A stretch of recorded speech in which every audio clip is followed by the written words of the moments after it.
Good afternoon, I'm still reporting. Part 2 of my exclusive interview with Binney is the most technical of these segments.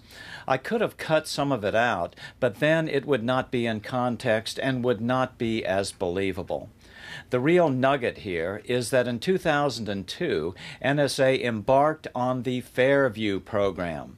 This is a completely illegal and unconstitutional program to capture and record the content of all domestic phone calls and internet traffic in the United States.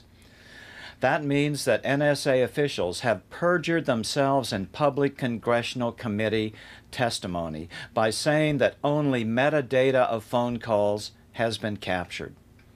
Even more shocking is that although Mr. Binney says that the recordings age off and disappear after 30 days, over 1 million domestic American telephone calls a day are transcribed automatically by machine transcription, and for the conversations that cannot be accurately transcribed automatically, NSA employs about 2,000 human transcribers.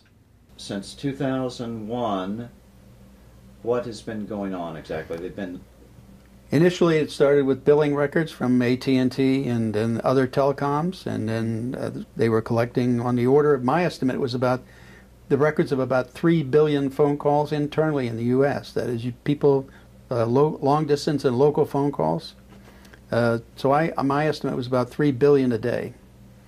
And that was just domestic communication. So that mapped out all the relationships of everybody that you talked to on the phone. And then in early 2002, probably even before that, NARIS devices came online in 2002. That's when they started buying them, the NARIS STA 6400, which is what they were using for the fiber optic lines, the internet lines going across the fibers.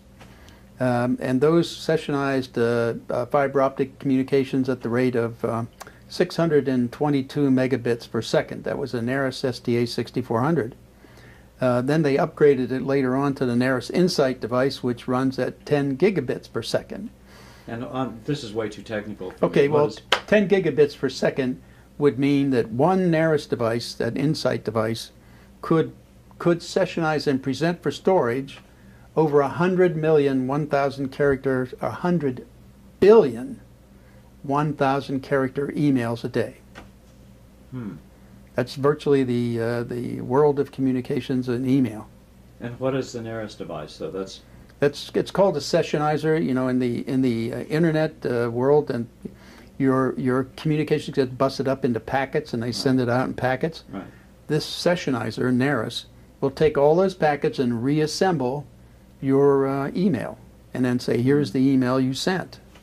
So this was 2002, then all emails came under scrutiny. That's when it started, yeah. It took them time to deploy these sites around the U.S.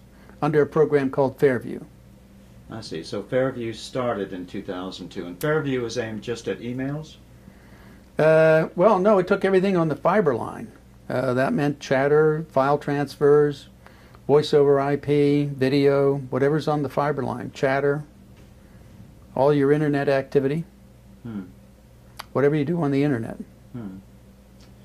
Okay, well, now let's try to make this a little more succinct, just get it in one bite. So in 2002, phone calls started, and we're talking about monitoring full voice recordings of all phone calls.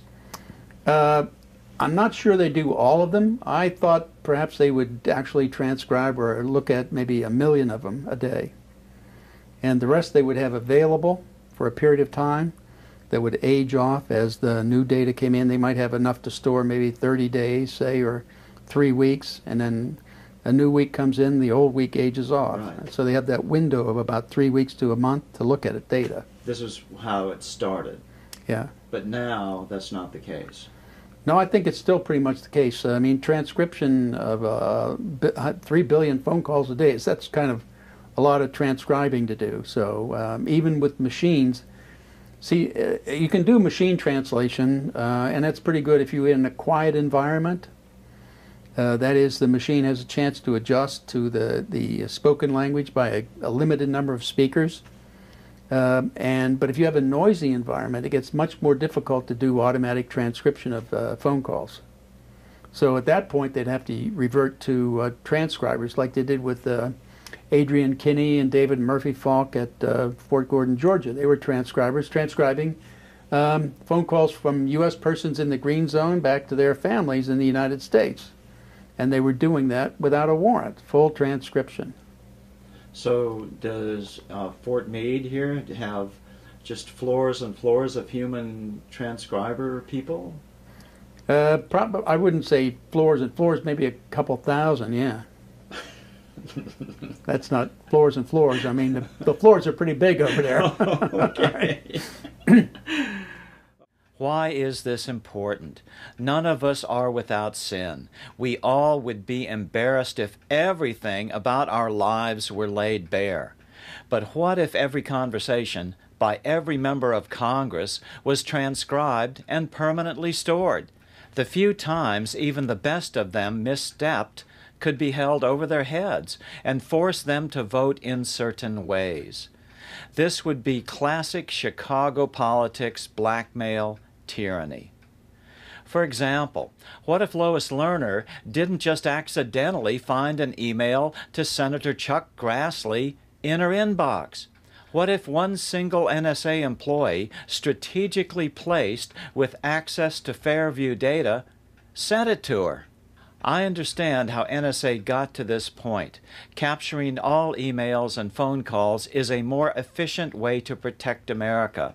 But maximizing efficiency doesn't necessarily maximize freedom and justice for all. The Fairview data is so powerful and so shrouded in secrecy that it is absolutely pregnant with possibilities for abuse. For justice to prevail, the legal system in America is supposed to be light-handed. In order to preserve personal freedom, we can't construct a system to catch everyone. We have to be satisfied to only catch a few. Law enforcement should concentrate on the worst offenders rather than trying to catch everyone. Over-enforcement is a one-way highway to tyranny. That's why programs like Fairview are not legal. That's why you see the Supreme Court handing down this unprecedented string of unanimous decisions against this sort of tyranny. The battle for freedom is ongoing in America, but the most important message is that we have not lost yet, and we still can win. Jump in there and push back now while you still can. I'm still reporting. Good day.